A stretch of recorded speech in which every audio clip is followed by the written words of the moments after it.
हाँ जी भाई। तो आ जाओ जरा। तो भाई हमारा ना ये फाइनल वाला क्वेश्चन तो बाद में होगा। इसको तो मैं आपको टाइम टू दूंगा, कई बार घर से भी बनवाते हैं। बाकी देखो जी, other than this question number 5 सारा हुआ हुआ। स्टडी मैट लाए हुए हैं आप? चलो फिर टाइम ख़राब नहीं करते, पहले स्टडी मैट पे आओ। मेरे पास थोड़ा पुराना है, जो कोई पंगा होगा मेरे को बता देना, जो कोई मैच ना कर रहा होगा। इसमें यार एक दो ना गंदे से क्वेश्चन है, पता नहीं बैक क्वेश्चन है या इलस्ट्रेशन है, एक बार सारा इसको देख लो, गो थ्रू हो जाओ। देखो जी, इलस्ट्रेशन नंबर 1 वही है, डेप्रिसिएशन दोनों रिकॉर्ड्स में दी हुई है। 7.61 पेज है जी। आप नहीं स्टडी मैट लाए हुए इसके वाला AS 22 वाला, तो बोर्ड पे ध्यान दे लें। तो 7.61 पेज पे भाई, मैं इस इलस्ट्रेशन को तो नहीं कभी कराया क्योंकि ये सेम है। डेप्शन अकाउंट्स में इनकम टैक्स की एक्सेलरेटेड डेप्शन बाद में वो कम भी कर देंगे, तो वहाँ DTL बना लो। फिर अनमोटाइज प्रीलिमिनरी एक्सपेंसेस का DTA बना लो। मतलब सेम डायलॉग, पहले अटेम्प्ट में ये क्वेश्चन आना था, वहाँ आ गया था। समझ रहे हो? अपने पास भी बड़ा क्वेश्चन। ये मैट वाला आ गया जी, सेम। ये जी आप जो बनाते रहे, P&L बनाते रहे हम पूरा अच्छे से। फिर वो AS 7 कंप्लीट कॉन्ट्रैक्ट थे, परसेंटेज कंप्लीशन, इलस्ट्रेशन इतनी हुए। क्वेश्चन एक तगड़ा सा ऐड हुआ है। ये वाला नहीं कहूँगा, ये वाला तो आप संभाल सकते हो। ये अल्ट्रा वाला भी नहीं कहूँगा, क्योंकि यार वही बुक 4-10। यहाँ यहाँ से हमें रुकना पड़ेगा, सारे करने पड़ेंगे। 8th क्वेश्चन ऑनवर्ड शुरू कर रहे हैं, और पहले आप ही करोगे। Saras limited closes its books on 31st of March 20x2। यही सम है भाई? कुछ चेंज हुआ तो प्लीज़ बता देना। They have accrued 5 lakh towards the GST liability for the month of March 20x2 by debiting their P&L, which is expected to be paid off by 21 अप्रैल। यहाँ तक की बात, अगर 1% भी इधर उधर है तो सुन लो। ये कह रहे हैं कि हमने ना, जो मार्च का GST है, मतलब जो मार्च की सेल में GST आ गया है, उसकी लाइबिलिटी बुक कर दी है, P&L टू GST कर दिया। वैसे यदि पेमेंट 21 अप्रैल तक होगी, मतलब कि इस तरह ही होता है। अब जैसे अब मार्च में आज सेल हो रही होगी, अभी थोड़ा ना GST जमा कराएगा। फरवरी वाला मार्च में, मार्च वाला अप्रैल में। 43B का खर्चा है जी GST, याद रखें, जो गवर्नमेंट का टैक्स है ना। As per the provision of 43B, देखो जी अकाउंट्स वाले 43B लिख रहे हैं। Any expenditure of nature mention in 43B accrued in the statement of P&L will be allowed for tax purpose in the subsequent year on payment basis only। नलायक 43B है इन accounts वालों का। On और before filing of return लिखा ही नहीं। कहते बेटा इतना नहीं, हमने अपने अकॉर्डिंग बनाना है। कहते ये समझ आ गया तो ठीक है, नहीं तो दोबारा पढ़ ले। इनके वाला 43B पढ़ के देखो बेटे, इनके वाला। ये तो कैश बेसिस पे ले जा रहे हैं। कह रहे हैं बेटा ये डेबिट कर भी लिया तो क्या हो गया, डिडक्शन तो तब मिलेगी जब पेमेंट करोगे। मतलब वो ये कहना चाहता है कि अगर तू ऐसे कहेगा कि रिटर्न की डेट तो भाई इसके बाद ही होती है, तब तक तो मैंने पे कर ही देना है, तो फिर ये तो टाइमिंग डिफरेंस ही नहीं बनेगा, क्योंकि अकाउंट्स में खर्चे में पहले आ गया, टैक्स में भी खर्चे में आ ही जाएगा। पर जिस तरह का तड़का 43B को इन्होंने लगाया है, उस हिसाब से टाइमिंग डिफरेंस बन गया। भाई प्लीज़ पढ़ के देखें, क्योंकि आप ना कई बार पेपर में 43B लिटरली वैसे लगाओगे जिस तरह लिखा है, फिर नहीं हो मानेगा, क्योंकि यार तेरे को तो इंग्लिश भी नहीं आती, सिर्फ अकाउंट्स और टैक्स की कमी थोड़ी ना है, इंग्लिश की भी है।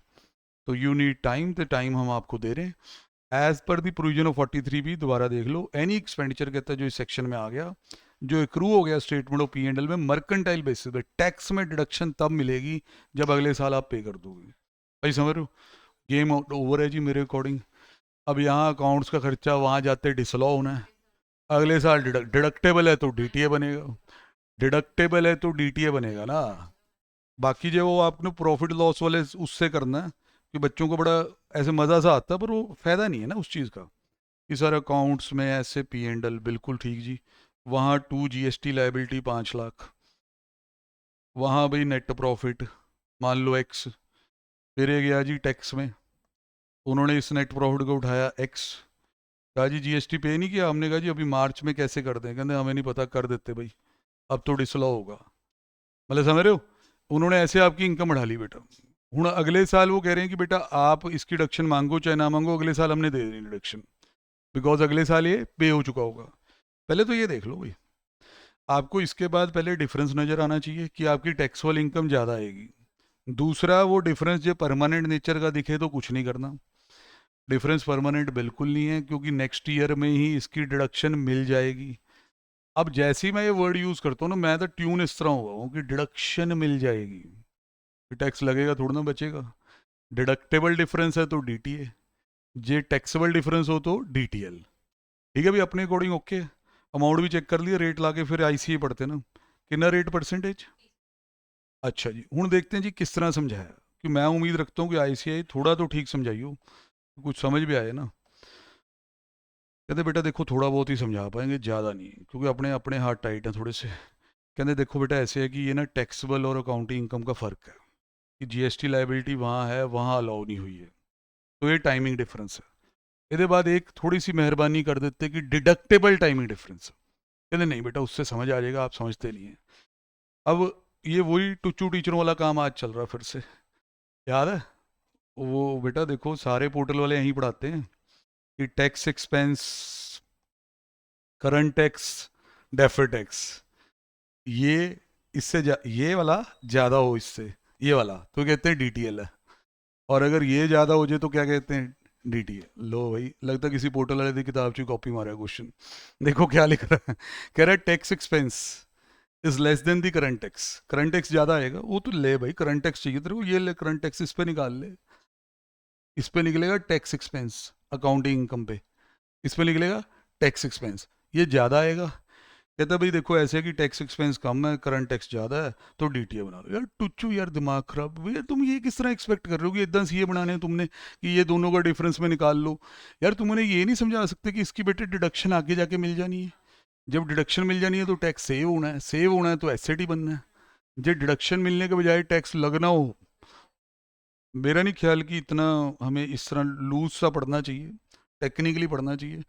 बट मैं बिल्कुल भी डाउट नहीं करूंगा, या मैंने बिल्कुल ऐ नहीं लगेगा कि ये क्या हो गया, ये 4 नंबर में इसे डाल दे, क्यों उन्हें पता है कि ये वो एस है, इसमें जो मर्जी डालो, आधे का तो वैसे ही गलत होना। क्योंकि जड़े क्रैमर्स हैं वो कर जाएंगे, उन्हें अंदर से उन्हें भी नहीं पता होता कि लिखा क्यों है, पर वो इस चीज़ पे बेट कर रहे होते हैं, इस वाले पे, कि ये निकाल ले, ये निकाल ले, अगर ये बड़ा आ गया ये कम आ गया तो डीटीएल है, ये बड़ा आ गया, वही लिख रहा वो। होपफुली आप उसकी वर्डिंग समझे, फीलिंग समझे।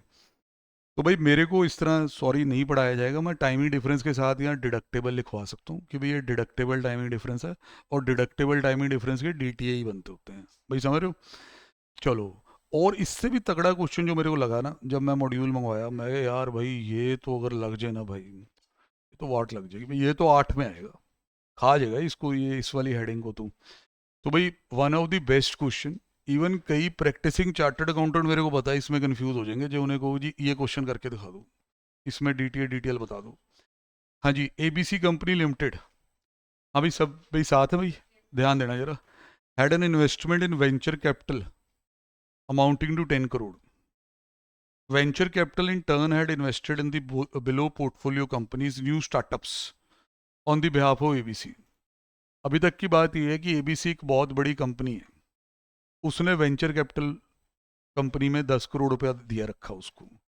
वो वेंचर कैपिटल कंपनी ओदे बिहाफ पे, मतलब like his agent, like portfolio manager, अलग अलग अमर्जिंग स्टार्टअप्स में पैसा लगाती है।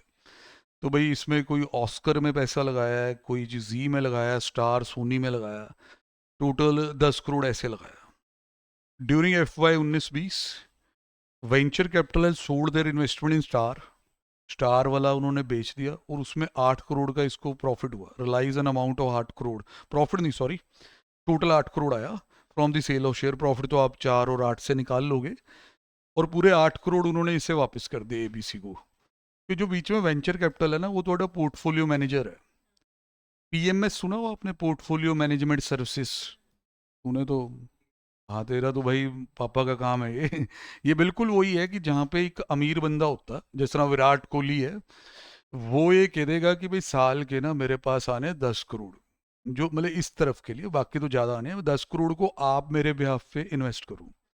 फिर आगे PMS वाला बंदा इस तरह इन्वेस्ट करता रहेगा, प्रॉफिट लॉस होते जाएंगे, फिर कोहली साहब कहेंगे कि थोड़े पैसे वापस कर दो, लो जी ले लो, 8 करोड़ पे ले जाओ, पैसे तो आपके ही हैं।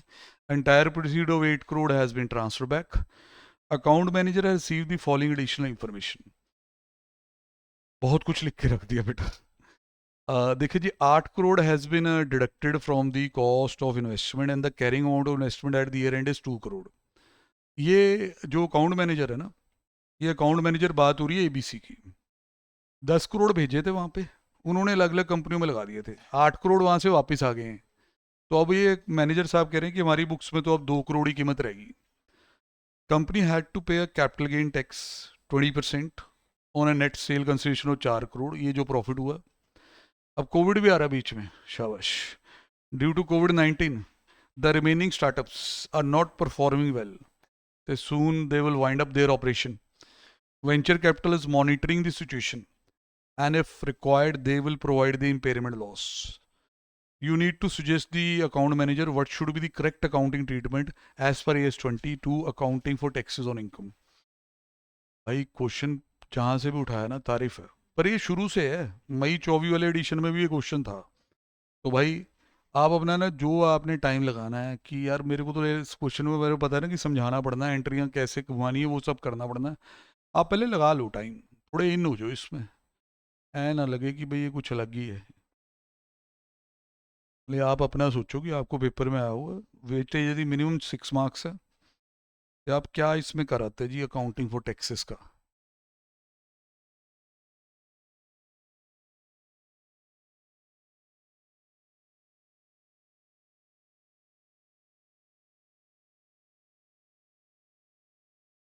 भाई बुक्स वगैरह जिस दिन बोले लेके आया करो भाई प्लीज़।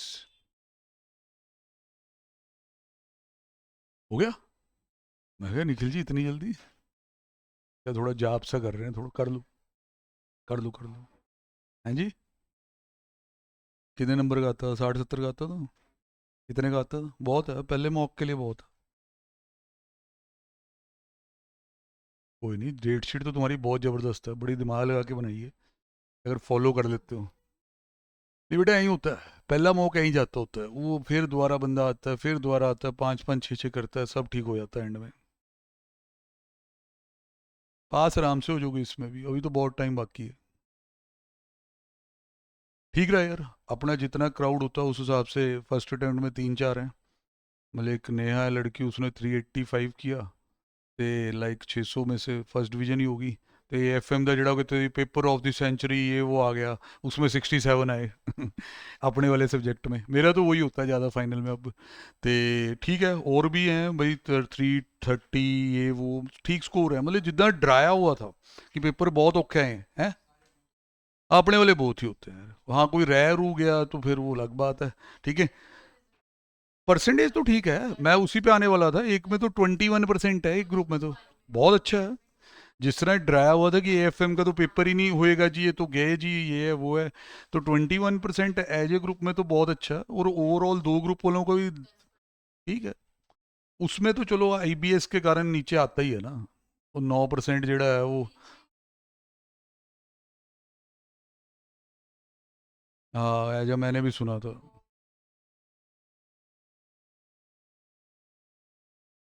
वो तो देखो जी आगे की बातें हैं, आपके पेपर इसमें हो जाने हैं, आप पहले ये करो।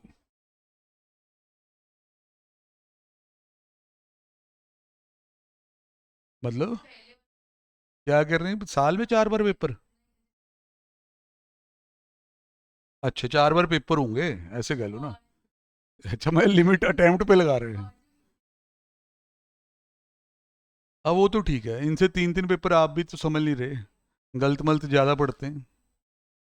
अब इस वाले में भी इन्होंने नंबर तो दिए होंगे एफएम में, क्योंकि जिस तरह ये पेपर दिखाया गया था वो कोविड जैसा पेपर था। तो मैं तो बच्चों को एक कहा ही था, मैं कहा यार देखो, ये तो तुमने वो सारा सारा 250-250 क्वेश्चन किया हुआ, फिर तो पास होने जोगा है, अदरवाइज इधर उधर है। वो नेहा कल कह रही, कहती सर 24 नंबर तो मेरे एमसीक्यू में बन गए थे। कहती पेपर में मैं देखूंगी बंदे बहुत इधर उधर हो रहे हैं, तो ये तो हमारे मैच ही करी जा रहे हैं क्वेश्चन। मैं कहा फिर पकाया भी तो इतना ज़्यादा जाता ना, मतलब जो ना ज़्यादा हूँ बंदा। सिंसेयर जो बच्चे होते हैं उनकी बात कर रहा हूँ, सबके बस का तो देखो जी, मैं तो ये मान के चलता हूँ प्रैक्टिकल बंदा हूँ। सीए वैसे ही नहीं है, मतलब जो हूँ आप किसी को जोर जबरदस्ती, जो मेहनती बंदा नहीं है उसे ऐसी जबरदस्ती बिठा दें कोई अपना वेस्टेड इंटरेस्ट लेके, कि अगर टीचर ही मिसगाइड कर देते हैं यार। पहले वो देख लो ना कि अगर वो थोड़ा मेहनत मुहनत वाला बंदा है, तो आप इसमें डालो, नहीं तो अदरवाइज कभी भी इधर। पर शुक्र है रिजल्ट ठीक है, क्योंकि जे यहाँ कोई क्लेश कर देते ना, 2-2.5% रिजल्ट कर देते तो बुरा, जो एक आधी अटेम्प्ट में आया हुआ। ठीक है जी, फिर थोड़ा नहीं, वीडियो तो सारी यही बनी थी। आप जनवरी 26 ये फाइनल लिख के, अभी तो वीडियो किसी ने नहीं हटाई होगी, अब हल्के हल्के हटानी भी शुरू कर देंगे ना, क्योंकि जब रिजल्ट ही गायब ना। मतलब सारे बड़े बड़े पोर्टल वाले लगे हुए थे, बहुत गंदे पेपर आए हैं, पता नहीं क्या मार्किंग होगी। ठीक है, अच्छा। बाकी आप इसको देखो, ये बिल्कुल वो एएफएम वाला ही पेपर है। ये वाला भी, ये अच्छा नहीं है। कोई नहीं, थोड़ी देर में अच्छा लगेगा। हिमांशी तूने कर लिया कुछ? कोई करंट टेक्स्ट बुक्स बता दो पहले, अमाउंट तो ताई बंदा चेक करे।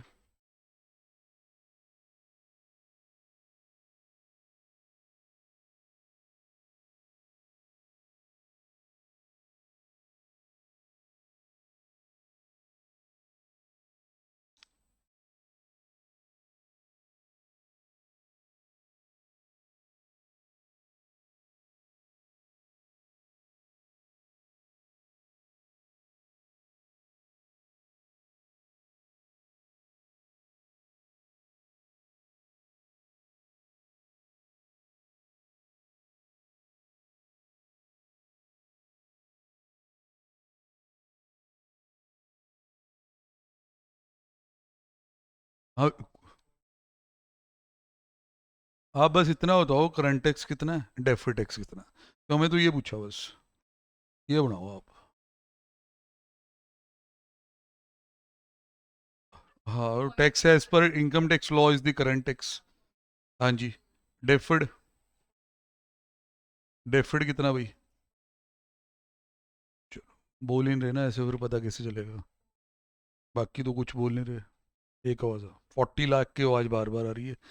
देखो करंट टैक्स तो इन्होंने यहाँ कंप्यूट करके भी दिखाया हुआ, 0.8 करंट टैक्स आ गया। फिर उसके बाद इन्होंने अपने अकॉर्डिंग समझाया हुआ कि देखो ये टाइमिंग डिफरेंस आ गया है, 4 का, as per income tax law same is to be deducted, तो डीटीए यहाँ पे आप बना लेना।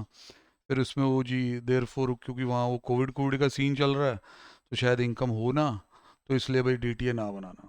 पहले डीटीए की तरफ गए, फिर नहीं। ये आपका ये वाला ठीक नहीं हो सकता, मैं पहले कह रहा हूँ, इसलिए थोड़ी सोच ज़्यादा चाहिए। मैं तो सिर्फ वो आंसर दिखा रहा हूँ कि ये आंसर वैसे ठीक है, पर बच्चे के मेरे पास, मेरे को नहीं लगता कि बच्चे में इतनी कैपेबिलिटी होती है कि 4 करोड़ वो समझ पाए कि भाई वो जो आप डिडक्शन आगे जाके लोगे, इनकम टैक्स वालों ने अभी 4 ही किया, आप 8 कर रहे हो, वो थोड़ी हाई फाई बातें हैं, वो प्रिंसिपल एजेंट, वो सब समझाना पड़ेगा। फिर उसके बाद वो डीटीए बनाता बनाता पीछे हो गया, क्योंकि कहते हैं इसमें ना आगे जाके सब डूब डूब जाएगा, तो फिर आपका डीटीए बनाना तो सही नहीं है, क्योंकि वो तो तब बनता होता है जब आगे इनकम हो।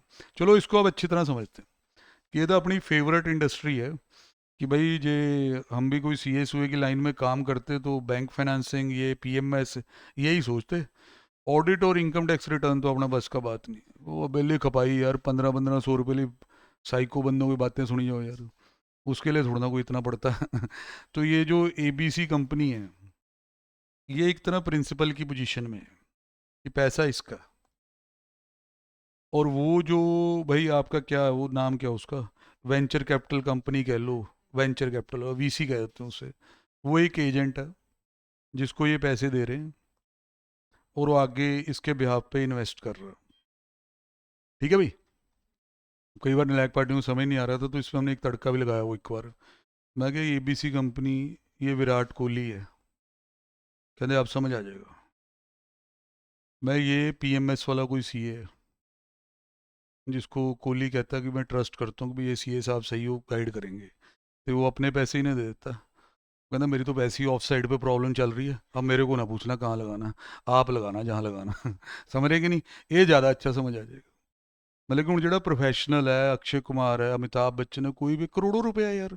अब अगर वो ये लेके बैठ जाए कि यार केड़ा शेयर खरीदें, केड़ा, यार क्यों अपना काम नहीं कर पाओगे? वो अपने पैसे दे देते हैं पीएमएस वालों को, और पीएमएस वाले ऐसे कहते हैं कि देखो जी 1% तो सर्विस चार्ज मिनिमम है, कि जो 100 करोड़ दिया आपने, 1 करोड़ तो हमने लेना ही लेना है। और उसके बाद वो एक फीस बताते हैं रिटर्न्स पे जो बेस्ड होती है, जिस तरह कहते हैं जी अप टू 12% रिटर्न, अपन उसका 10% लेंगे, नेगोशिएट करने में 5 पे भी आ जाते हैं। पर जब 12 से ऊपर रिटर्न आई, उस सरप्लस रिटर्न में 25% हमारा होगा। है जी। हाँ जी, बिल्कुल। तो इदा मतलब कि बहुत अच्छे अच्छे बिजनेस बना के बैठे हैं, और ज़्यादातर इनमें जो पीछे है नाम, वो सीए ही है। मतलब कि जब तक आप सीए नहीं है, तो इन्ना ही पैसे वाला बंदा कहेगा यार ਉਹਦਾ फाउंडर कौन है, स्टाफ किदा ਦਾ है, ਆਪਾਂ यही कोई टेलीग्राम चैनल वाले को पैसे थोड़ना पकड़ाने। प्रूवन क्लाइंटेज भी प्रूव करनी पड़ेगी इतने बड़े नाम को इम्प्रेस करने से पहले। मतलब ये वो फील्ड है जहाँ पे बहुत काम होता है। तो भाई ये विराट कोहली है, वो जी पीएमएस पोर्टफोलियो मैनेजमेंट सर्विस देने वाला इसका एक सीए एजेंट है। तो सीए एजेंट ने भाई अपने अकॉर्डिंग देख देख के कि कोहली साहब के पास तो बहुत पैसा है, तो स्टार्टअप्स में रिटर्न बड़ी एक्साइटिंग होती हैं, आप शार्क से सुनते ही हो, चक के उसमें पैसे पूसे लगवा दिए।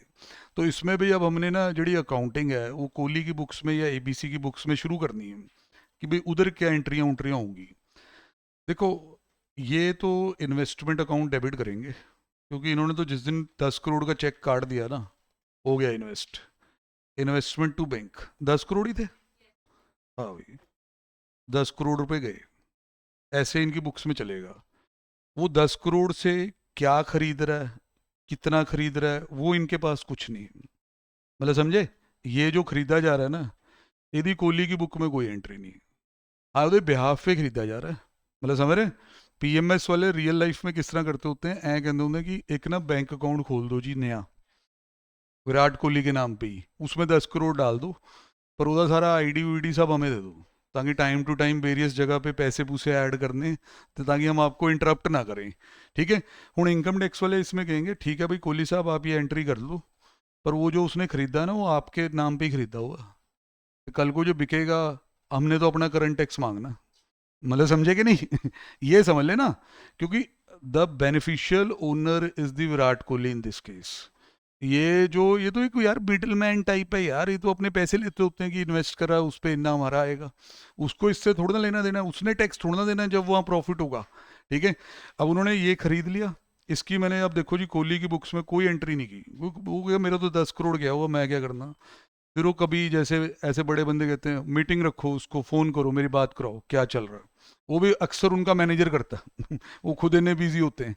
फिर वेंचर कैपिटल वाला कहेगा कि अच्छा जी हमने ना 10 करोड़ स्टार्टअप्स में लगा दिया था, उसमें एक स्टार थी जो 4 करोड़ की खरीदी थी, वो बड़ा अच्छा गया जी, वो हमने बेच भी दी, 8 करोड़ आ गया। मतलब समझे।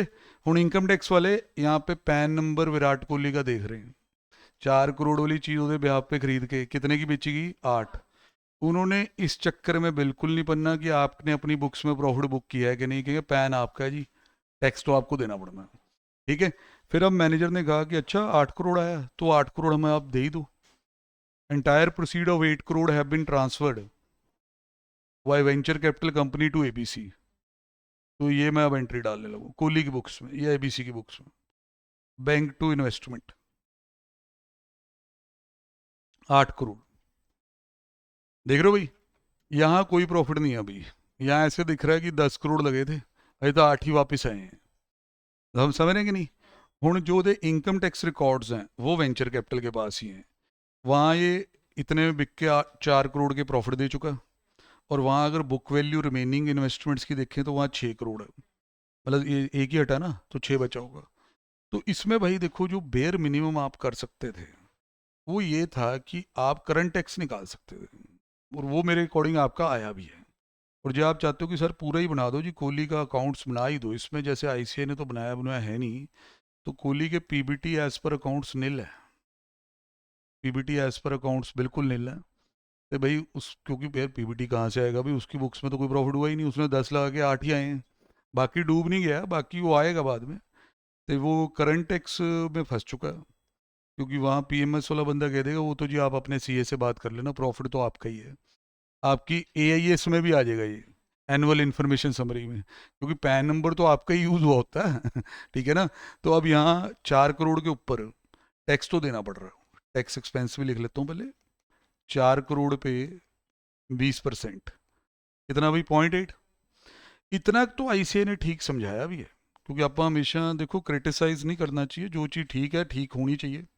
यहाँ उसने लिखा है कंपनी हैड टू, पीछे हो गई, company had to pay capital gain tax as per और 20% on the net sale consideration as per income tax law. कहता और डिटेल में समझना, ये देखो कि तुम्हारे ब्याह पे एक चीज़ 4 करोड़ की खरीद के वो 8 करोड़ में बेच गए, तो उनको तो फीस मिलनी है, उनका ये गेन थोड़ा ना, गेन तो तुम्हारा है। 4 करोड़ का गेन है, उस पर 20% कहता है टैक्स दे दो। भाई समझ रहे हो।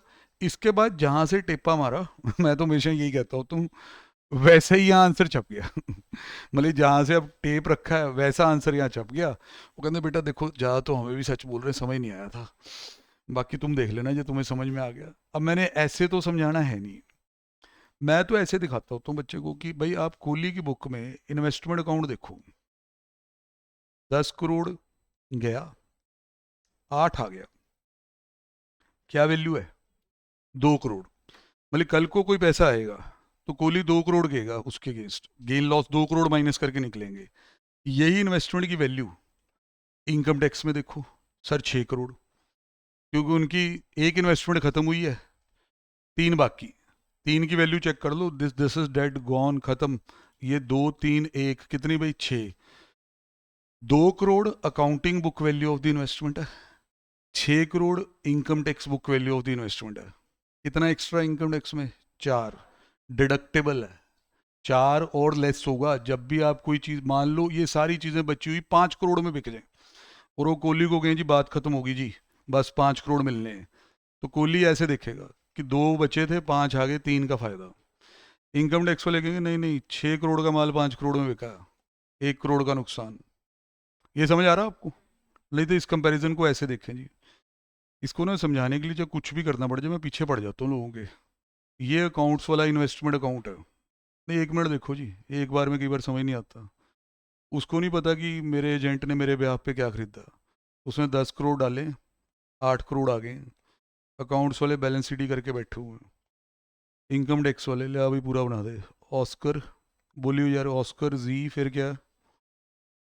स्टार, सोनी, 2 3 4 1, यही है भाई। 2 3 4 1, ये खत्म। अब वो इनकम टैक्स वाले कह रहे हैं जो भी आप बेचोगे ना, अनसोल्ड इन्वेस्टमेंट की कॉस्ट हमारे पास 6 करोड़ है, यहाँ 2 करोड़ है। ये देखो, अब ये बचा हुआ माल अगर 5 करोड़ में बिकेगा तो बुक्स में तो 3 करोड़ का प्रॉफिट तब होगा, बुक्स में तो आज तक प्रॉफिट हुआ ही नहीं। पर इनकम टैक्स वाले 4 करोड़ पे ऑलरेडी तुम्हारे से टैक्स ले चुके हैं, देख रहे हैं कि नहीं? इनकम टैक्स वाले 4 करोड़ पे टैक्स ले चुके हैं। वो कहेंगे भाई आप 2 करोड़ मानी जो इनकी कॉस्ट, पर हमारे अकॉर्डिंग इनकी कॉस्ट कितनी है? 6 करोड़। यहाँ से देखो, यहाँ से एक्स्ट्रा डिडक्टेबल दिखेगा। मतलब आपकी बुक्स में cost of investment narrow down हो चुकी है, 2 करोड़ हो चुकी है, उधर वो एग्जैक्ट है 6 करोड़। तो वेन एवर अगर आप इसको अब मान लो 10 करोड़ या 15 करोड़ में बेचते हैं तो अकाउंट्स में 15 वर्सेस 2 करके 13 का प्रॉफिट आएगा, या 15 वर्सेस 6 करके आपका प्रॉफिट 9 का आएगा। वो जो डिफरेंस 4 का है वो डिडक्टेबल है, डिडक्टेबल टाइमिंग डिफरेंस है ये है। अगर ये डिडक्टेबल है फिर हमें डीटीए बनाना चाहिए, और अगर डीटीए बने और हम अपनी शीट पे वापस आएँ, ये देखो करंट टैक्स, याद रखें होना यही है जो ऊपर है, टैक्स एक्सपेंस जीरो हो जाएगा अगर डीटीए बना। ये देखो भाई, डिडक्टेबल टाइमिंग डिफरेंस कितना? 4 करोड़। 4 करोड़ पे जो मैं डीटीए बना दूं तो ये और ये सेट ऑफ होके टैक्स एक्सपेंस कितना हो गया? नील। मैं इस तरह समझाओ बेटा, ता मैं एज ए क्वेश्चन करा लेता हूँ, क्योंकि जो ऊपर पीबीटी है ना बुक्स में वो है नहीं है, समझ रहे हैं कि नहीं? हूँ इसने डीटीए बनाया नहीं, इसने डीटीए बनाया नहीं, थोड़ा इधर उधर हो गया, बड़ा कुछ लिखता रहा। मैं तो कहता हूँ आप एक बार तसल्ली से सब बना लें कि आपको ऐसे दिख जाए कि ये अकाउंट्स है, ये टैक्स रिकॉर्ड्स हैं, इसमें जी 2 करोड़ इन्वेस्टमेंट की वैल्यू है, उसमें 6 करोड़ वैल्यू है, तो डिडक्टेबल डिफरेंस दिख जाए, आप खुल के फिर बात कर लेंगे जब तक यहाँ तक पहुँच लेंगे।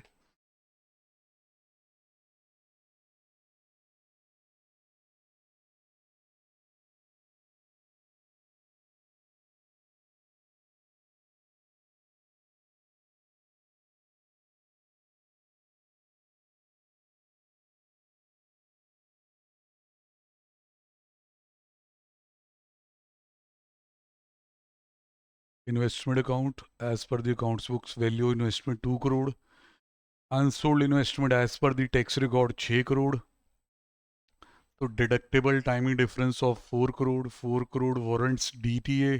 पर उसमें एक कहानी है कि कोविड आ गया जी, पता नहीं प्रॉफिट तो शायद अभी हो ही ना, सब लॉस पे बिक जाएगा, वो सब। वो तो चलो बात की बात है, पर पहले अपन अपने हिसाब से जो कोविड वाली लाइन को 2 मिनट ना लें, तो डीटीए समझ तो आए ना, क्योंकि इंस्टीट्यूट ने भी डीटीए की बात करनी है पर बड़े गंदे तरीके से करनी है, तो उस तरीके पे चलते हैं। अब आईसीआई को देखो जी, आपका आंसर रिजर्व है जी, मतलब आपको सब समझ में आ गया होगा कि जो कोविड ना होता तो ये आंसर हो गया था आपका। 80 लाख रुपए आप दे रहे हो जी as a current tax, 80 lakh का ही आपका डीटी आ जाता। वो देखो बेटा, जो मैं हमेशा कहता हूँ कि आप टफ में ताही सर्वाइव कर सकते हैं जब आप mentally as well as conceptually strong है। ये चीज़ नहीं ला बुक्स में, तो यहाँ तो चीज़ आ नहीं सकती ना, नहीं आई, यही है ऐसा। जो कहता है कि tax expense as per the accounts होगा, मतलब समझ रहे हैं, not on your payment basis. पे तो वो करवा रहे हैं, पर आपको पता है कि जो चीज़ वो आज मानी बैठे हैं 6 करोड़ की, मैं वो मानी बैठूंगी 2 करोड़ की है, तो 4 करोड़ पे मैं डिडक्शन भी तो लूंगा आगे चल के। उन देखो जी पता नहीं कहाँ से चोरी चोरी करके क्वेश्चन लाते हैं, जैसे वहाँ प्रिंट हुआ होता है वहीं छाप देते हैं। अब देखना क्या लिखा हुआ। इन्होंने यहाँ लिखा है कि टाइमिंग डिफरेंस आर दो differences between the taxable income and the accounting income for the period that originate in one period and are capable of reversal in one or more subsequent period. यहाँ इन्होंने taxable income दिखाई, बिल्कुल सही। Accounting income नहीं लिखी, बिल्कुल सही। क्योंकि वो कह रहा है जी वो रैशनल ਉਹਦੇ ਪਿੱਛੇ है कि आपने तो इनकम बुक ही नहीं की थी, आपने तो कॉस्ट ऑफ इन्वेस्टमेंट से माइनस कर दिया था।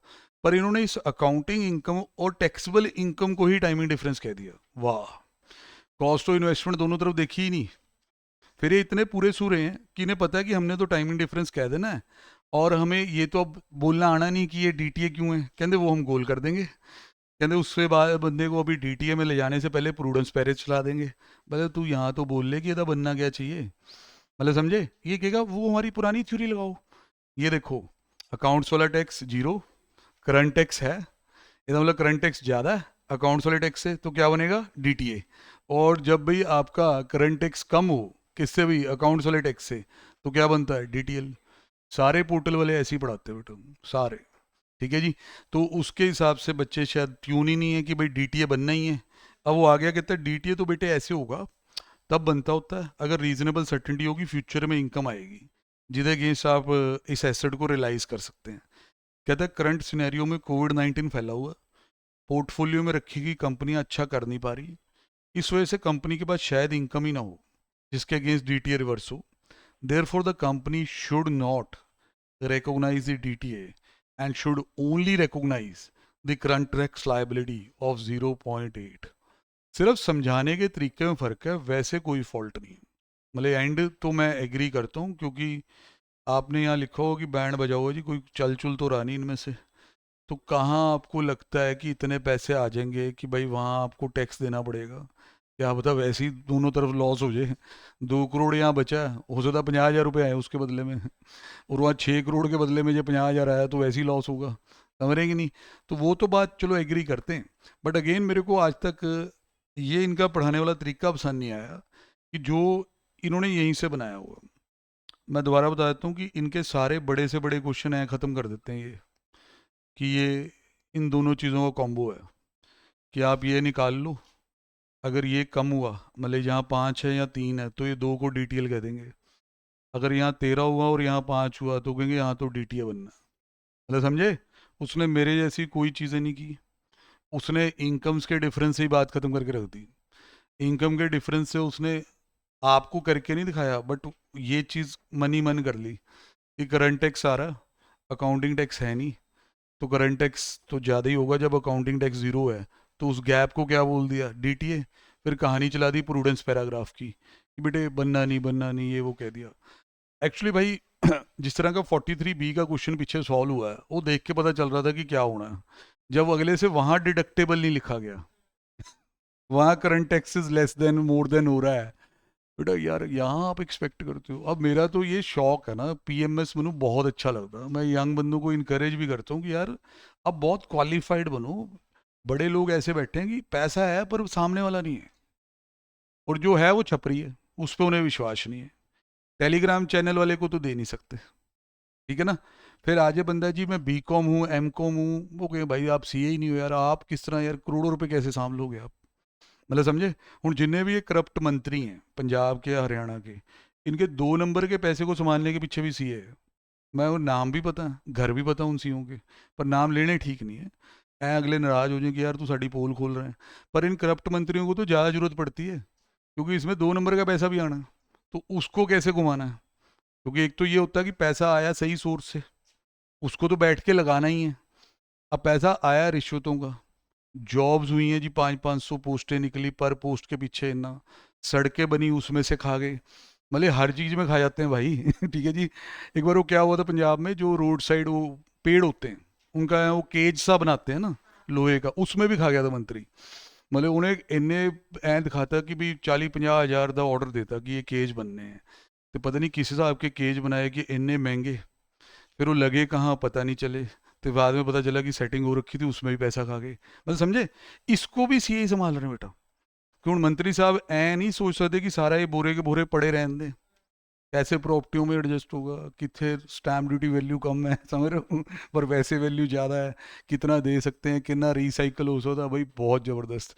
तो मैं तो भाई इसको उस तरीके से लेता हूँ। मैं यार देखो, जे मैंने ये कराना है ना ये, तो मेरे को शुरू ऐसे करना चाहिए था, सारे क्वेश्चन ऐसे होने चाहिए थे, ये करा देते फिर।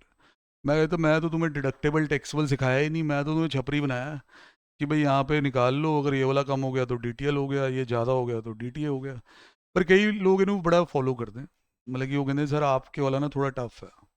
मैं तो मानता हूँ, मैं तो 100% मानता कि जो मैं अपने तरीके थोड़े ये नॉर्मल करके वैसे करूँ तो शायद मैं कमर्शली ज़्यादा सक्सेसफुल हूँ, क्योंकि मेरे वाले तरीक़ों में लॉजिक होता है, रैशनैलिटी होती है, वो सबके बस की बात नहीं होती, क्योंकि कईयों को बस ऐसे ही चाहिए भाई सॉल्व हो जाए। भाई आप +2 नहीं पढ़ा रहे भाई, प्रोफेशनल तैयार कर रहे हैं, एज अ प्रोफेशनल जो बैलेंस फिगर में डीटीएल नहीं निकालता, जिसको उसे मतलब पता होता है समझ रहे कि नहीं। ऐसे वाले तो फिर परमानेंट पे भी निकाल ही देंगे, मतलब जब परमानेंट डिफरेंस आएगा वहाँ भी चक्की देंगे। तो ये कहेंगे देखो जी ये अकाउंट्स वाला टैक्स है, वहाँ वो 40A2 लग गया, 40A3 लग गया, हमें क्या पता, बस करंट टैक्स बाकी वही, जबकि हमें पता होगा कि 40A2 में रिलेटिव का डिसलॉ हो गया, वो लॉ होना नहीं आगे जाके, समझ रहे हैं कि नहीं। उसके डीटीएल नहीं बनते होते भाई। अब मेरे को ये बताओ, मेरे पास एडिशन थोड़ा पुराना है मॉड्यूल का, कोई कदा क्वेश्चन और ना ऐड हो गया हो, नहीं है, फिर मेरे पास एक फाइनल का पड़ा है, वो डिक्टेट कराना। ये डीटीए पे ही है, काफ़ी लॉस मेकिंग कोई कंपनी है, ये मेरे को लगता है कि ये उठा लेंगे कि चलो इंटर की किताब में तो है नहीं, ये डाल देते हैं। लिखना शुरू करो, कॉपी पे थोड़ी कहानी सी है, इसको लिखना पड़ेगा आपको। त्रिमूर्ति आए कुछ नाम होता है उसका, मैं ढूंढ लूँ। एक आधी चीज़ और भी है फाइनल की, ये 2 काम कराने बस।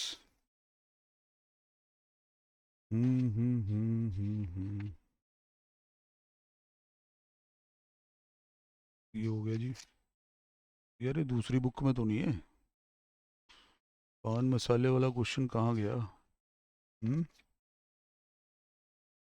वेट यार, कराना तो वो एग्जैक्ट है, ये इस वाली में होगा, इसमें ऑडिटिंग वाले भी आते हैं ना, वो ऑडिटिंग में आया होगा। AS22 आ गया जी, मिल गया जी। लिखो बेटा जी, त्रिमूर्ति पान मसाला। जुबान एक हो तो दिल भी एक होना चाहिए, वही प्रोडक्ट है, ध्यान से। तो त्रिमूर्ति पान मसाला वाज इनकरिंग हैवी लॉसेस, कमाल है इस बिजनेस में लॉस। त्रिमूर्ति पान masala was incurring heavy losses in last several years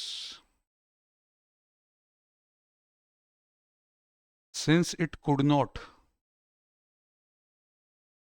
since it could not withstand the competition in the market. Oh, since it could not withstand the competition in the market. Hmm. तो भी पान मसाला बताते हैं, बहुत competing market है, तो loss हो रहे हैं पिछले कई सालों से। अब इनके लिए ना एक और मनूस खबर है इस क्वेश्चन में, लिखते हैं the state in which the company the state in which the company had its registered office and also its major sales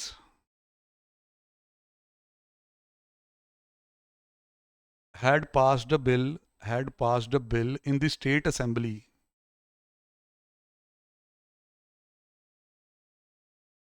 because major sales थी, उसके बाद ऑफिस के बाद registered office and also its major sales, फिर वहाँ comma है, had passed a bill, बोलो आगे अब, इन द स्टेट असेंबली। हाँ जी बिल्कुल बैन लगेगा, to ban manufacture and sales of all kind of pan masala in the state.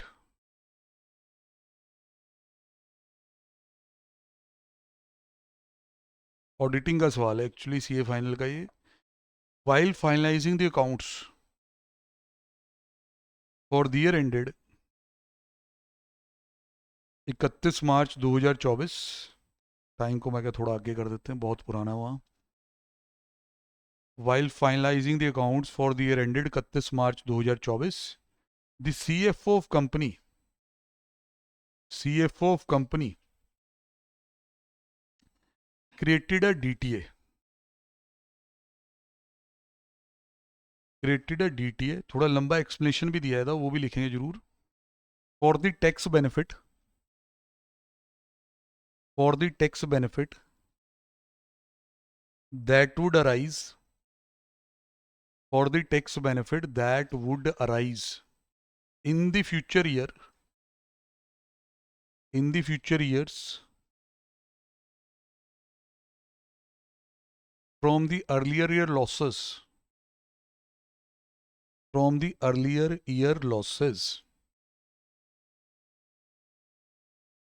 फिर आगे वही जी जिस तरह ऑडिटिंग में होता है, एज ए ऑडिटर कमेंट, मतलब कि आपको अब ऐसे भी पूछ सकते हैं एएस के दौरान कि whether it is in accordance with AS 22, पर ये ऑडिटिंग था तो लिख दिया as a auditor comment on the treatment.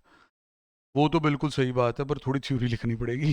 देखो, हाँ, क्योंकि कन्विंसिंग एविडेंस चाहिए होते हैं, वर्चुअल सर्टेनिटी चाहिए होती है कि जो लॉसेस आपके आज हैं तो आगे आपके प्रॉफिट होंगे।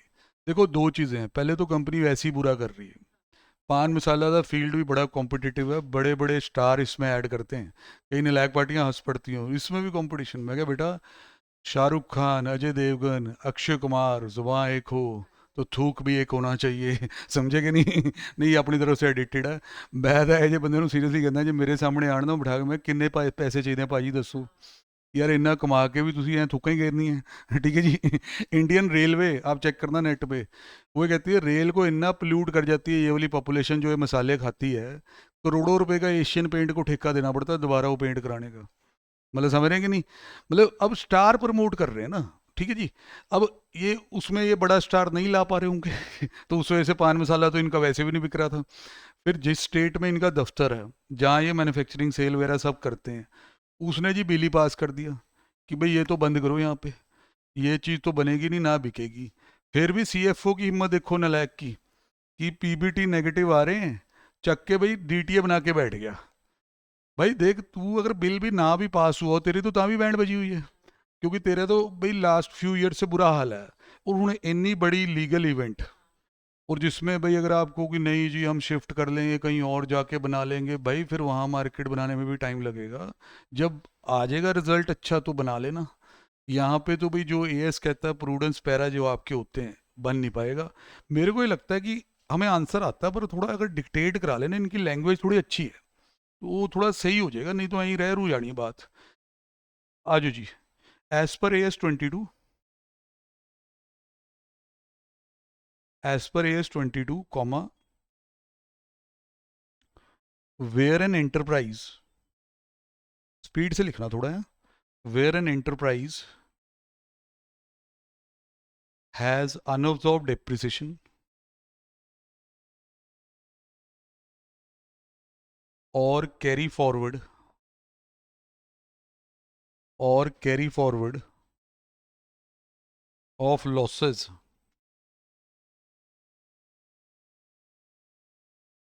Under tax law, under tax law, comma,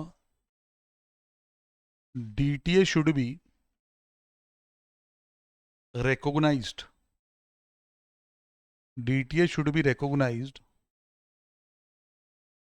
only to the extent, only to the extent that there is a virtual certainty, only to the extent that there is a virtual certainty supported by convincing evidence। ये words मैं चाहता हूँ, virtual certainty supported by convincing evidence that sufficient, that sufficient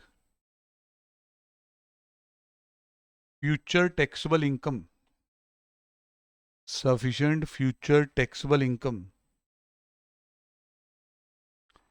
will be available against which, against which such DTA can be realized। ये तो हो गया base. As per AS 22 लिख के आपने बेस बता दिया कि भाई इस केस में ये पॉइंट है। अब आ रहा है इन दिस केस, लिखो जी in this case comma the company may not be in a position to carry out its activity on account of ban on pan masala.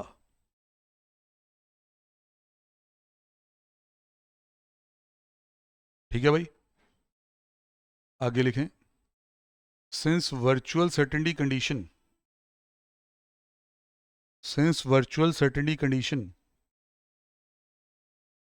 is not satisfied, virtual certainty condition is not satisfied,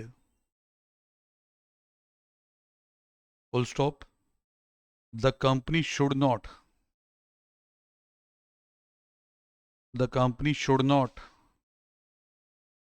recognize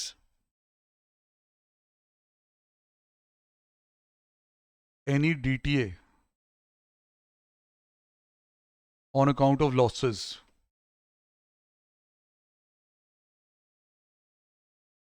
Accordingly, the accounting treatment is improper.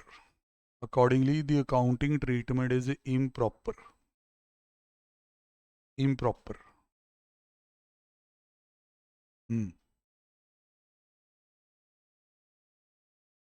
ठीक है भाई, ये भाई final वाले author collaboration type कर देते हैं किताबों में कि जो ऑडिट में भी आता होता है ना वो इधर डाल देते हैं अकाउंट्स में। और ये आपको ध्यान रखना होगा कि फाइनल में ऑडिटिंग बहुत ज़्यादा डीप हो जाता है। उसके अंदर ऐ नहीं होता कि ऑडिटिंग की जो किताब है बस वो आएगी, उसमें वो अकाउंट्स में वाली गलतियां भी तो करते हैं। तो स्टैट्यूटरी ऑडिट कर रहे हो भाई तुम, आप ऐसे कहो जी ये तो ऑडिट में नोट था नहीं ये वो, तो it is one of the most typical subject जो किसी सीए फाइनल वाले से पूछो, क्योंकि वो कहेगा यार ऑडिटिंग का अपना ग्रंथ, फिर उसमें कंपनी लॉ की इन्वॉल्वमेंट, फिर उसमें छोटी कंपनी में एएस का पंगे, फिर वो बड़ी कंपनी कर देगा तो इंड एएस के पंगे, फिर इन्हें बड़े बड़े केस सिनेरियो।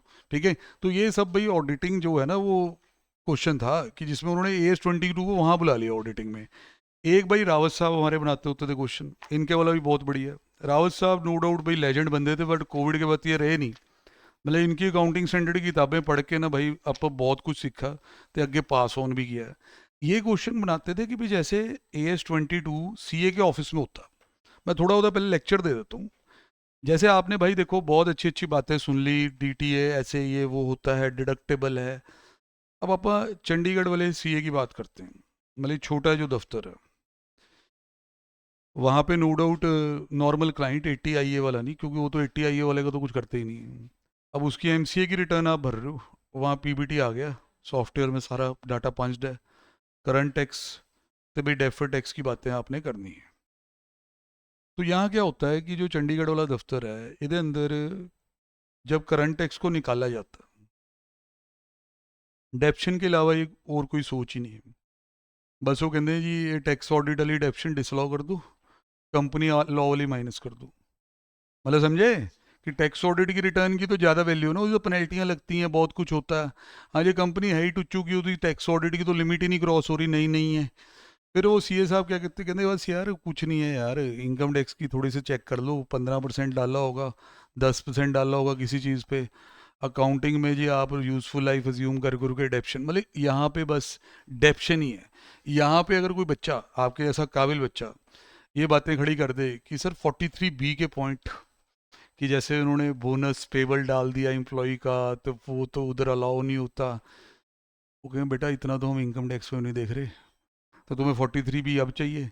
तो रावत साहब इनने प्रैक्टिकल ऑथर थे, ये ऐसे लिख देते थे कि ये जिस तरह आपने लिखा हो ना ऐसे कुछ नहीं होता होता दफ्तर में, सिर्फ दो डेप्रिसिएशन के डिफरेंस से ही डीटीए डिटेल आ जाता। मतलब समझे कि सिर्फ अकाउंट्स वाली डेप्शन देख लो और किसके वाली, इनकम टैक्स वाली, बाकी सब बाईपास है जी।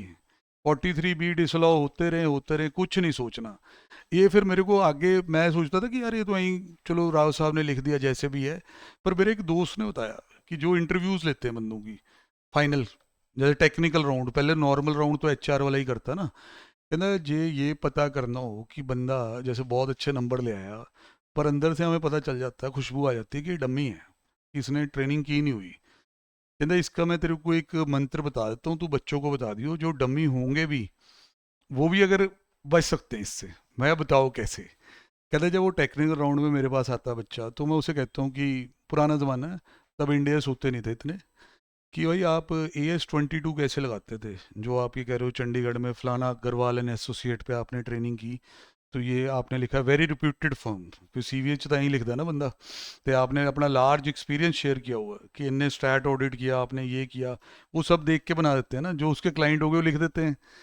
तो वो आपसे पूछेगा कि भाई आप बताओ जी AS22 आप किस तरह कंप्लाई विद करते थे प्रैक्टिकल। कहता जे वो वहाँ शुरू करते कि भाई this arises because of timing difference, permanent difference, timing difference में भाई वो डिडक्टेबल टैक्सेबल। कहते मैं उन्हें सीधा कहना, तू बस ट्यूशन अच्छी पढ़ा हुआ, ऐसी बातें दफ्तरों में नहीं होती हैं। कहता वो बड़ा एम्बेरस फील कर जाता। सर नहीं सर नहीं सर, क्या मेरा दोस्त भी पंजाबी हो, कहता है फलाना अग्रवाल एंड एसोसिएट, ऐसे थोड़ा ना करता वो वो तो दोनों के डेप्रिसिएशन से ख़त्म कर देता है। कहता तू कह रहा 43B ये है वो है। कहता यार इतनी औकात नहीं है इस फर्म की जिधर तेरा CV बना हुआ है कि यहाँ 43B चेक होते होंगे। मैं डायरेक्ट कहना डायरेक्ट यार, क्योंकि उसके नंबर ज़्यादा होते हैं, वो पैकेज उसने ज़्यादा नेगोशिएट करना होता है, जो रैंक आया हो तो हवा भी ख़राब होती है। कहता फिर हम भी बेइज्जतियाँ करते हैं कि रैंक घर बैठ के आते हैं, दफ्तरों में पिस के तो आए नहीं, ठीक है ना। कहता फिर वो थोड़ा यार डाउन हो जाता है कि हाँ भाई जो उसने कहना होता ना कि नहीं 15 पे हाँ नहीं करनी है, वो चुपचाप हाँ कर देता है, क्योंकि आपने पहले उसे गिरा दिया ना कि ट्रेनिंग तो नकली है जी आपकी, क्योंकि जो आपने इस पॉइंट का जवाब दिया है, ये इस तरह तो उस दफ्तर में होता ही नहीं कि मिड साइज फर्म में आप 43B लगा रहे हैं, ये लगा रहे हैं। कहता ये बच्चा ऐसे गए, मैं कोई तारीफ वाला भी सुना दे कि जी हम अकाउंट्स की टोटल डेप्शन देखते थे और इनकम टैक्स की ब्लॉक वाले की डेप्शन का टोटल मारते थे और दोनों के गैप से DTA डिटेल बना देते, डन अप्रूव्ड ट्रेनिंग हुई हुई है। मतलब समझ रहे कि नहीं। कहते भाई तेरे को पता है ना कि रियल में कैसे कर रहा है, तो तू वो तो गप्पे मारी जा रहा है कि ऐसे अग्रवाल एंड एसोसिएट में ऐसे 43B होता था, परमानेंट डिफरेंस देखते थे ये देखते थे। यार आप बिग फोर में हो, वो सुन लेगा आपकी बात कि आप स्टैट ऑडिट बिग फोर में फाइनेंशियल स्टेटमेंट फाइनलाइज करके आए हो, या वहाँ तो होता होगा। ये मीडियोकर फर्म में कहाँ होता है जी, उसमें तो उन्हें पॉइंट ही एक पता है बस, डेप्रिसिएशन डिफरेंस। तो अपने रावत साहब एक क्वेश्चन बना देते होते हैं, उसके अंदर ना वो ऐसे भी दिखाते हैं कि पहला साल, अगले साल एसेट को बेचते भी हैं, कि जब बिकेगा तो अकाउंट्स में तो क्लेश पड़ जाएगा, वही प्लांट मशीनरी अकाउंट में सेल हो जाएगी, याद है, उसमें ब्लॉक में से सिर्फ पैसे लेस होंगे, फिर डेप्शन लग जाएगी। फिर वहाँ वो पूरा दिखाते हैं कि देखो जी ये ब्लॉक्स की वैल्यू से ही DTA डिटेल आ जाते हैं इन प्रैक्टिकल ऑफिस। यार ये जो बुक्स भी मैं बताता हूँ कि जो आपसे छीनी गई ना बुक्स, छीनी किस तरह की एक कल्चर आया जी ऑनलाइन वाले टीचरों का, उन्होंने बुक्स बांटनी शुरू कर दी कि भाई मेरे पास ट्यूशन रखो प्रॉपर बुक आएगी आपकी। हम पहले कैसे करते थे कि जैसे इंटर पढ़ाना है इंटर की DS रावत लगवा दूँ, फाइनल पढ़ाना है तो फाइनल लगवा दूँ, तो नाल भी थोड़ी बहुत प्रिंट आउट से दे दिए क्वेश्चन एक्स्ट्रा के लिए। ऐ प्रॉपर बुक बुक तो मैं कभी नहीं बनाई थी। बट फिर वो प्रेशर बढ़ता गया, कॉम्पिटिटर शुरू हो गए, भाई उसके तो नोट्स नहीं है, वो तो बुक नहीं देगा, वो तो तुम्हें बुक लगवा देगा। पर बुक ज़्यादा तगड़ी होती थी, जो इन्हें ज़्यादा मतलब रिसर्च से बंदे ने पूरा एक सिर्फ एस पे ये पोर्टल वाले बुक भी खा गए। मतलब कि ये बुक वाला कल्चर बचता, वो ज़्यादा अच्छा था। अब देखो ना, अब ना इंस्टीट्यूट इस तरह की बातें कर रहा है, ठीक है। अब आप कहोगे नहीं सर बहुत टीचर तो पूरा पूरा ही टेप देते हैं, नहीं भाई पूरा पूरा नहीं कोई भी टेपते, वो अपनी पसंद का टेपते हैं। जो पैरा उन्हें रखना होता है या जिसमें उन्हें लगता है कि हाँ भाई ये तो मैं समझा लूंगा, दूसरा तो अपने भी बस के बाहर है, वो उड़ा दो। तो एक यार क्वेश्चन इसमें ना रावत सावला मिल गया फाइनली, लिख लें जी, 5 मिनट में क्वेश्चन लिखा है, कल कर लेंगे। लिखो जी company as a block of asset, fold ही कर लेते हैं पेज को, क्वेश्चन 7 है। Company has a block of asset, WDV value 1 lakh.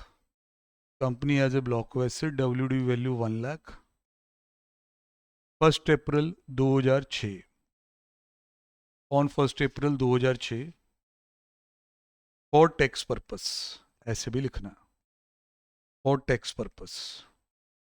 Company का जी ब्लॉक ऑफ एसेट है WDV 146 को इतनी है। फिर और लिखें, the book value of asset, the book value of asset for accounting purpose is also 1 lakh. तो अभी तो सेम ही है, और सुनते जाएं। The assets are depreciated, the assets are depreciated at the rate 25% per annum, 25% per annum on WDV basis, on WDV basis आगे लिखें for both accounting and tax purpose. यहाँ बंदे को लगता है कि ये तो यार क्या बना रहे हो, तो फर्क ही नहीं आएगा। कोई नहीं, चलने दो। यहाँ तक पहुँच गए, आगे लिखें जी।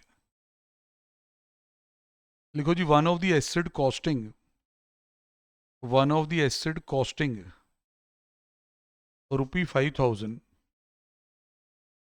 ऑन 1 अप्रैल 2006, मतलब इस दिन इसकी ये कीमत थी, was sold for 10,000 ऑन 31 मार्च 2008, 31 मार्च 2008 यहाँ जाके आपने इतने का बेच दिया।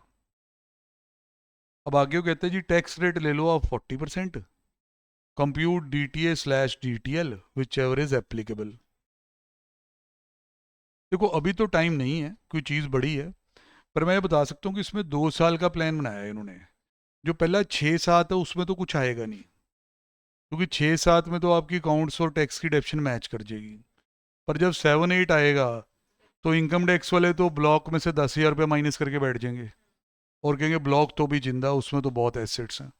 अकाउंट्स वाले बनाएंगे कि नहीं भाई ये तो 5,000 का था, पहले यदि 6-7 की डेप्शन लेस करो, फिर 7-8 में एंड में बिका, वहाँ डेफिनेटली प्रॉफिट आएगा। पर ऐसे नहीं कि ऐसे सीधे ही आ जाएगा, क्योंकि first you have to compute the value as on the date of sale. फिर ना मैं आपको वो चीज़ सिखा दूंगा कि जैसे हमने भी अपने दफ्तर में देखी है कि यार सिर्फ ना जो ब्लॉक की वैल्यूज ही होती है ना दोनों में, आपको डेप्शन तक भी जाने की जरूरत नहीं है, सिर्फ आपकी क्लोजिंग WDV दोनों में आ जाए, अकाउंटिंग में और उधर। एक्सेल फाइलें 2 खोली होती हैं आर्टिकल ने, है जी। हाँ, उन दोनों का जो डिफरेंस होगा उसमें डेप्रिसिएशन का ही फर्क होता है ना मेनली। उसी से ही बंदे आपके ना भाई, जो कोई इतने ईयर्स पढ़े ही नहीं, बस वो CA के ऑफिस लग गए, 5-6 साल हो गए, सीख गए, वो डिटेल पार लगा देते हैं। पर वो जो नॉलेज है जिसकी मैं अभी बात कर रहा था भाई, वो जरूरी है बड़े लेवल पे। ठीक है। हाँ, ये मेरे को ये वाली बात बड़ी अजीब लगी थी उस इंटरव्यूअर की, कि तुसी ऐ पता कर सकते हो कि डमी है या भी ऑफिस में बैलेंस शीट बनाई है। कहना मैं कह यार ये तुम्हारे फेयर नहीं है। कहना नहीं नहीं फेयर है। मैं कैसे? कहना मैं उसको बोलता हूँ कि आप एक्चुअल में बताओ कि जब आप ऑफिस में बैलेंस शीट बनाते थे वहाँ AS 22 कैसे लगाते थे। कहना वो फिर बोलता है there is a timing difference, there is a permanent difference. कहना फिर हमें पता चल जाता भाई इसको नहीं आता होता, ये नकली वाला है, ये तो थ्योरी बोली जा रहा है। ठीक है नहीं जी। भाई साहब हो गया। अच्छा, आधा पौना घंटा पहले ही चक दिया आपने। किन्ने किन्ने नंबर दो गया, कर दिया अटेम्प्ट। कितना का आता था वैसे आपको लगा, जो फीडबैक लिया यार पेपर खत्म होने के बाद, है जी। ला बच्चा कॉन्फिडेंट है, शाबाश, डन। ठीक है जी, अगले की तैयारी करो, अभी ये भी तैयारी करें ब्रेक की, फिर उसके बाद पढ़ते हैं।